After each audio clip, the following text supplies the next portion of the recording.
What if the Roman Empire never fell? No dark ages, just endless Roman rule with roads, laws, and aqueducts, maybe even an iPhone by the 1st century. Would they have invented industrialization early or perhaps reached space by 1000 AD? Historians and sci-fi lovers love to speculate, so let's dive into two ideas.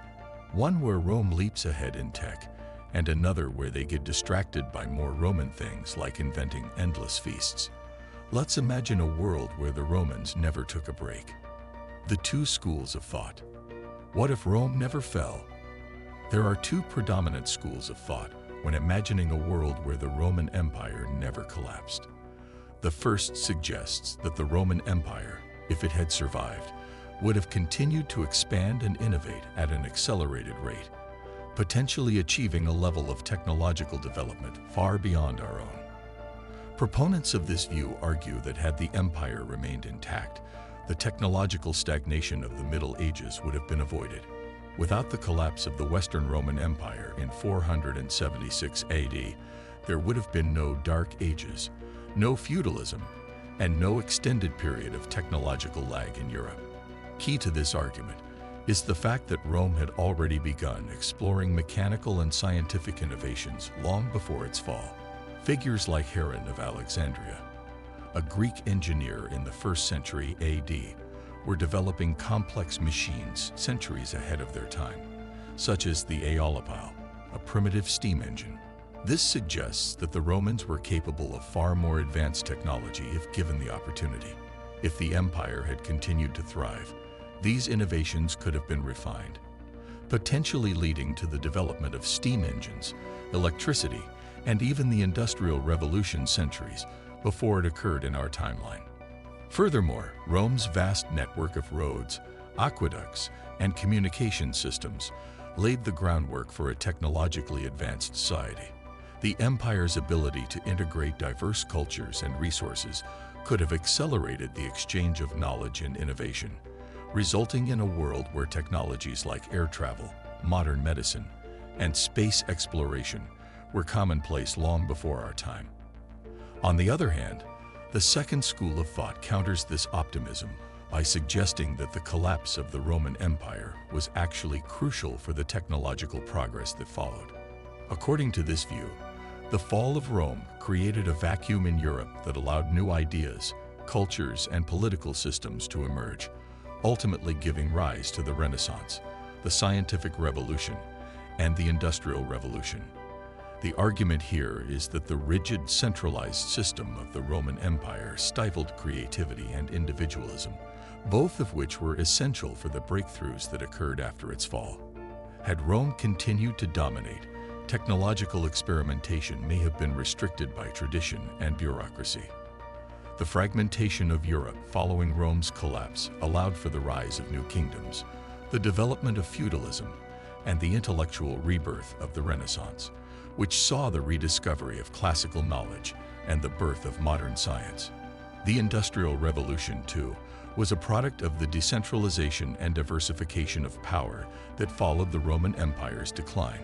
New political and economic systems emerged, allowing for greater innovation and experimentation. Therefore, this school of thought suggests that a world in which Rome never fell would likely have been one of stagnation, where the empire's power and structure would have inhibited the natural flow of ideas and technological progress. To understand how the world might look if Rome had never fallen, it is essential to identify the key divergence points in Roman history, examining where the empire's timeline differed from ours and the factors that could have altered its fate. Heron of Alexandria and the steam engine. To understand how the world might look if Rome never fell, it is essential to identify the key divergence points in Roman history. Where did the empire's timeline differ from ours, and what factors could have changed its fate? Let's explore some of the pivotal moments that might have led to an alternate timeline. One of the earliest and most intriguing points of divergence is the potential development of steam power. Heron of Alexandria, a Greek engineer who lived under Roman rule, built a primitive steam engine called the aeolipile in the 1st century AD. This device, powered by steam pressure, could have been further developed into a practical source of energy. In a world where Rome continued to thrive, Heron's invention might have been the precursor to the Industrial Revolution, with steam engines powering factories and transportation long before the 18th century. However, the potential for steam technology to revolutionize the Roman world was never realized. The Roman Empire lacked the scientific knowledge and infrastructure needed to fully develop such an engine, and there was little incentive to push technological boundaries. In an alternate timeline where the empire avoided collapse, the continued patronage of inventors and engineers might have led to the early development of steam power. The fall of the Western Roman Empire in 476 AD serves as a key divergence point in this thought experiment. If key events such as the sack of Rome in 410 AD, the weakening of the military, or the pressure from barbarian invasions had been avoided, could the Roman Empire have survived longer? Perhaps a successful military reform or a more effective political structure could have allowed the empire to endure and continue expanding. The Roman Empire might have been able to extend its reach into new territories, including Northern Europe and even the Americas, integrating diverse peoples and regions and potentially becoming a global superpower. This could have fostered the development of unprecedented technological advancements. While the Western Roman Empire collapsed, the Eastern Roman Empire, also known as the Byzantine Empire, continued to exist for another 1,000 years until the fall of Constantinople in 1453. The survival of the Eastern Roman Empire is another significant divergence point. The Byzantine Empire was a repository of Roman knowledge and culture, and its endurance could have had a lasting impact on history. Had the Byzantine Empire continued to thrive, it might have acted as a bridge between the ancient and modern worlds, facilitating the exchange of knowledge and innovation. The Byzantines were a center of learning and culture, and their survival might have been crucial in preserving Roman technologies and ideas, which could have fueled further advancements. Philosophical implications. What does an alternate Rome teach us? The question of what might have happened if Rome never fell also raises profound philosophical inquiries about the nature of progress, power, and the role of institutions in shaping human civilization. Would the world have been better off with a continued Roman Empire, or did its collapse make space for a more diverse and innovative world? One key issue is the relationship between centralized power and innovation.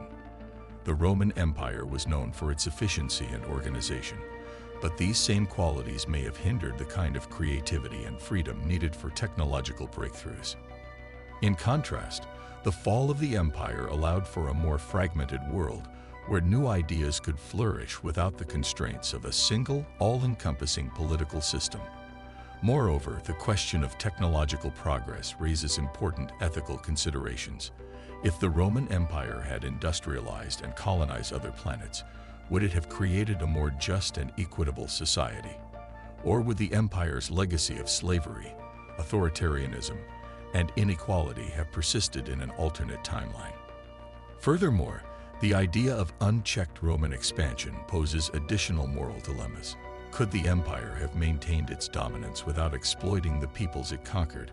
Or would the same systems of imperialism, resource extraction, and subjugation continue, leading to even greater inequities?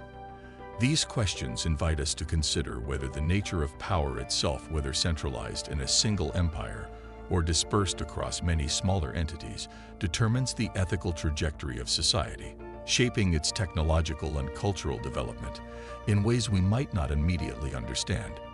That's all for today's video. If you enjoyed this video of an alternate Roman Empire, don't forget to like this video and share your thoughts in the comments. Make sure to subscribe for more thought-provoking content. Thanks for watching.